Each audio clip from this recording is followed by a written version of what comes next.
অঞ্চলের আমরা কথা বলতেছি, সবাই সাইলেন্ট। মবের কথা কারা বলছে?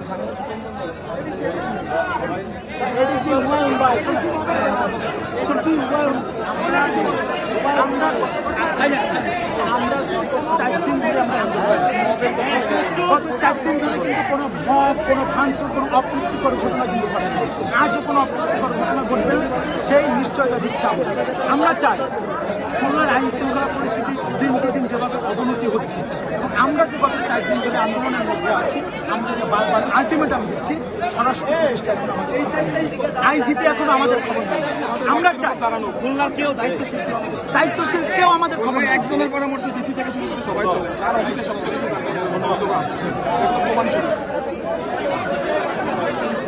এখন আমরা চাই কেউ আমাদের খবর নেন। আমরা চাই আমরা চাই প্রেস সচিব মহোদয় এই উদ্বুদ্ধ পরিস্থিতি মাননীয় প্রধান উপদেষ্টা মহোদয়কে ব্যাখ্যা করবেন। তিনি সবার সামনে তিনি জানাবেন এবং তিনি এটাও জানাবেন যে গত 4 দিন ধরে খুলনার সাধারণ ছাত্র জনতার যে আন্দোলন, সেটাকে কেউ কর্ণপাত করে নাই। খুলনার ডিসি থেকে শুরু করে খুলনার কেউ আমাদের খবর নেয়নি, আইজিপি আমাদের খবর নেয়নি, স্বরাষ্ট্র উপদেষ্টা আমাদের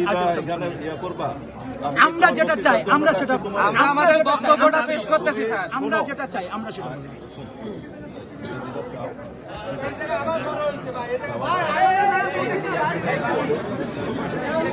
প্রথম কথা হচ্ছে যখন ধরা হলো, বারবার ছাত্র সমাজ থেকে, বৈষম্যবিরোধী ছাত্র আন্দোলন থেকে, সকল দল থেকে বলা হয়েছে যে সুকান্তর জন্য ছাড়া না হয়। কার প্রেসক্রিপশন জন্য সুকান্তকে ছাড়লো এটা আমরা জানতে চাই। আমাদের কে এই আশ্বাস দিল যে সুকান্তকে ছাড়লে খুলনায় কোনো সমস্যা হবে না, এটা আমরা জানতে চাই। এই আশ্বাস ওনাকে কে দিছে? দ্বিতীয়ত, উনি নুরুজ্জামান 30 জুলাই 2024, নাহলে আপনারা কেউ ডিসি হতে পারতেন এই খুলনা, যদি আমরা 5 তারিখে দেশটা স্বাধীন না করতাম। সেই নুরুজ্জামান আমাদের হাত তুলছে, আমাদের সহযোদ্ধাদেরকে হাত তুলছে, তাকে প্রমোশন না দিয়ে তাকে প্রমোশন দিচ্ছে। আপনি জেলার অভিভাবক হিসেবে আপনি আমাদের দাবিগুলো শুনবেন স্যার।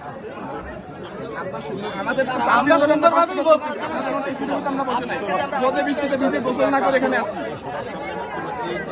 এবং কিছু কিছু সাংবাদিক বাইরে আন্দোলনটাকে একটা দলের আন্দোলনের রূপ করা যাচ্ছে। এটা সাধারণ জনগণের আন্দোলন, আমরা দিন শেষে এই দেশের নাগরিক সবাই।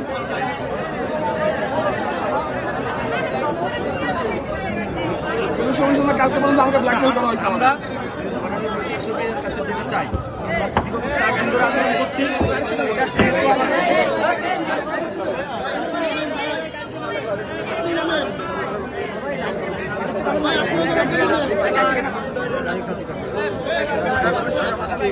টানা 7মবারের মতো বেস্ট টিস্যু পেপার ব্র্যান্ড হিসেবে স্বীকৃতি পেয়েছে বসুন্ধরা টিস্যু। গত 4 দিনে কেউ আমাদের কথা শোনে নাই।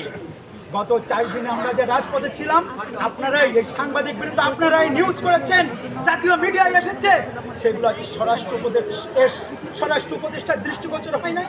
সেগুলো কি আইজিপি মহোদয়ের দৃষ্টিগোচর হয় নাই? তারা কেন কোনো রেসপন্স করে নাই? আমরা এটা প্রেস সচিব মহোদয়কে জানাতে এসেছিলাম।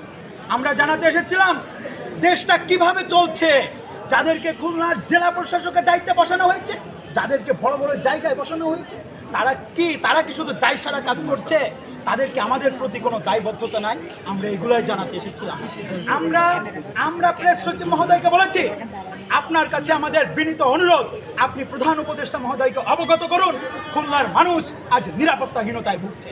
খুলনা আজ সন্ত্রাস, চাঁদাবাজ, মাদক এবং দুর্নীতিবাজ আওয়ামী লীগের এবং পুলিশ লীগের ঊর্ধ্বতন কর্মকর্তাদের অভয়ারণ্যে পরিণত হয়েছে এবং তাদেরকে সেল্টার দিচ্ছে খুলনার এই পুলিশ কমিশনার জুলফিকার আলী।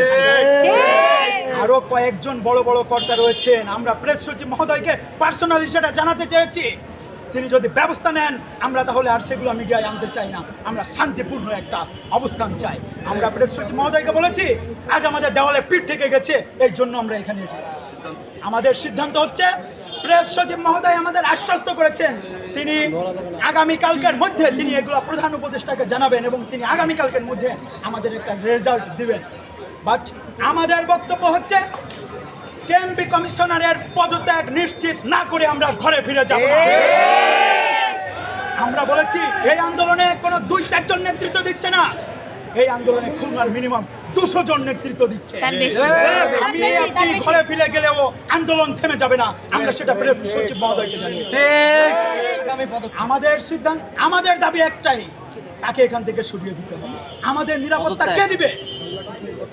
আমরা প্রেস সচিব মহোদয়কে বলেছি যে আপনি আমাদের অনতিবিলম্বে আপনি আগামীকালকের মধ্যেই আপনি আপনাদের সিদ্ধান্তটা জানিয়ে দেন। এবং প্রেস সচিব মহোদয় অত্যন্ত ধৈর্য সহকারে আমাদের কথা শুনেছেন এবং তিনি অত্যন্ত আন্তরিক ছিলেন, অত্যন্ত অমায়িকভাবে তিনি আমাদের সাথে কথা বলেছেন। এই জন্য আমাদের সিদ্ধান্ত হচ্ছে পরবর্তী 24 ঘন্টা আমরা পর্যবেক্ষণে রাখতে চাই এবং যদি পরবর্তী 24 ঘন্টার মধ্যে এই কেএমপি কমিশনারকে সরিয়ে দেওয়া না হয় তাহলে 24 ঘন্টা পর আমরা দুর্বার আন্দোলন গড়ে তুলতে চাই। এই ডিসি সাউথ, ডিসি নর্থ, কেএমপির যে 8টা থানা, আপনাদের তো থাকার কোনো দরকার নাই, আপনারা তো নিরাপত্তা দিতে পারেন না, কি জন্য আপনাদের বসিয়ে বসিয়ে বেতন দিব? আমরা 5 তারিখের পরে আমরা আরো ভালো নিরাপত্তা দিয়েছিলাম। তো আমরা বলতে চাই, বসিয়ে বসিয়ে আমরা আপনাদের বেতন দিতে চাই না।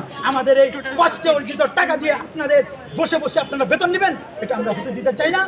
যদি আগামী 24 ঘন্টার মধ্যে ব্যবস্থা না নেওয়া হয় তাহলে আমরা 24 ঘন্টা পরে কঠোর কর্মসূচি ঘোষণা করব এবং কেএমপির 8টা থানা ঘেরাও হবে, ডিসি সাউথ ঘেরাও হবে, ডিসি নর্থ ঘেরাও হবে, কমিশনার ঘেরাও হবে, খুলনা অচল হবে।